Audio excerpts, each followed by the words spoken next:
more susceptible to it because I think girls are just haters, so they hate on each other for no reason. Who could you feel comfortable around talking about cyberbullying? I think that I'd probably go to my parents or a church or school leader who I'm comfortable with and who I've known for a while. I would either talk to a parent or a good friend or the counselors here at school for us. So, yeah. You just stole mine. A teacher, counselor, friend, somebody I can count on and rely on to understand. Not Chuck Norris. I can talk to my friends and probably my parents and teachers, counseling. Hey, this is Jordan, and Jordan, have you ever been cyberbullied, or have you cyberbullied anyone? I've been cyberbullied and I've cyberbullied people. And how did you feel about that? When I was cyberbullied, like I felt like crap. Like, yeah, I don't like being made fun of. But like when I was the one making fun of them, like it felt good for a while. But then I remember like how I felt, and I don't know, it's just not worth it to do it. Is that all?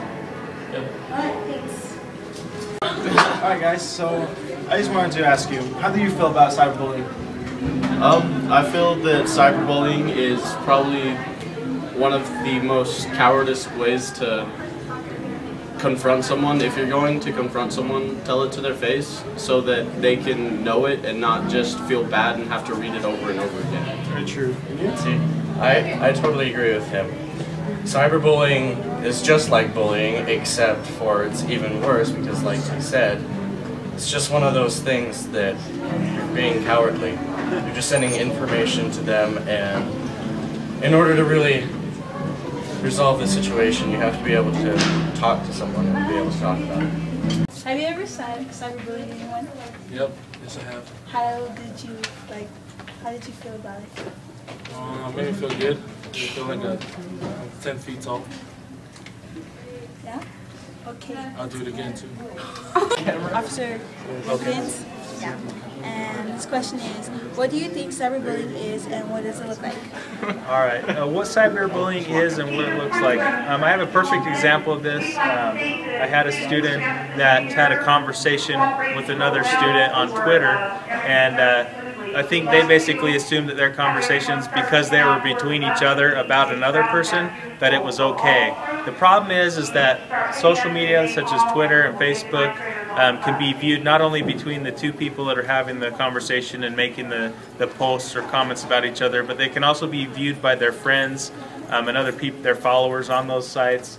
And the problem is that the word gets spread around. And in that particular case, the person that they were talking about in a negative way and saying some really hurtful things about that person got back to that person, and that person's feelings were hurt seriously, and they came and reported it to the principal and to me, and we had to deal with those students, which were good students, but they ended up getting suspended. Their parents had to be called in. We had to address that because here at the school and in the school environment, students have to feel safe and shouldn't feel like it's a hostile place to be and have the stress of that, because it's hard enough to come here and to do the work and keep up with your classes so that you can graduate and be successful. So that's kind of the issue. This is Wilson, and so what do you think the consequences should be about cyberbullying? Tell an adult and then see what the adult can do about it. Don't try and put it on your own hands, not just cause responsibility.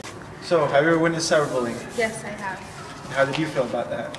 I feel like it's unnecessary. Like if there's a problem between one person or another, it just should be told in person. Like the whole world doesn't need to know about it, and I just feel like it's like it sometimes for people like it could like hurt their self-esteem. Like you never know like how they will take it and what other like side effects they'll have.